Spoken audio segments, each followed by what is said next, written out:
大灣區飛哥同好多廣東人一樣，都係地富反嘅後代。我哋李家喺羅定羅鏡都算係一個大地主。我哋家族曾經擁有嘅土地，一眼望唔到頭。蔡廷佳將軍嘅父輩可能都要租我哋家族嘅田地嚟生活。呢種土地生產關係背後，養肥咗一批唔會自食其力嘅人。利用土地嘅保護，解放前我嘅祖父、曾祖父就好似《紅樓夢》裏邊嘅二世祖一樣，利用祖宗嘅成果可以不勞而獲啊！日日喺床上抽大煙，羅定話呢就叫做睡爛席，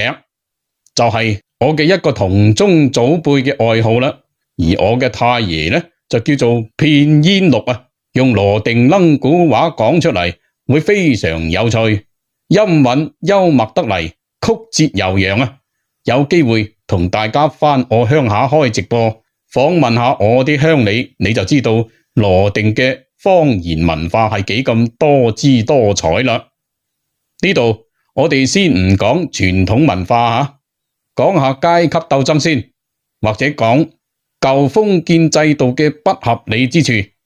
因為社會財富分配極度不合理，人民食不果腹，統治階級漠視人民嘅水深火熱，甚至將自己嘅家族利益、群體利益凌駕於人民，最後就只能夠導致革命同人民起嚟。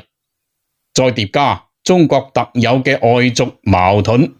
日本呢個無時無刻唔想食咗中國，變成世界霸主嘅國家，中國人民最後就只能夠成為不斷被宰割嘅對象，財富不斷清零，為外族做嫁衣裳。部分中國人生存唔落去，只能夠去外國做二等公民。外國人仲要話係合理嘅，因為你哋國家同民族唔爭氣，我搶晒你哋國家啲錢同國寶都係合理嘅。呢啲確實係國恥，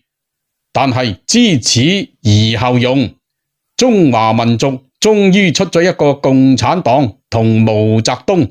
令佢哋冇機會再搶我哋人民嘅財產，冇機會令中華民族再重演財富清零嘅悲劇。佢哋就話我哋國家唔民主，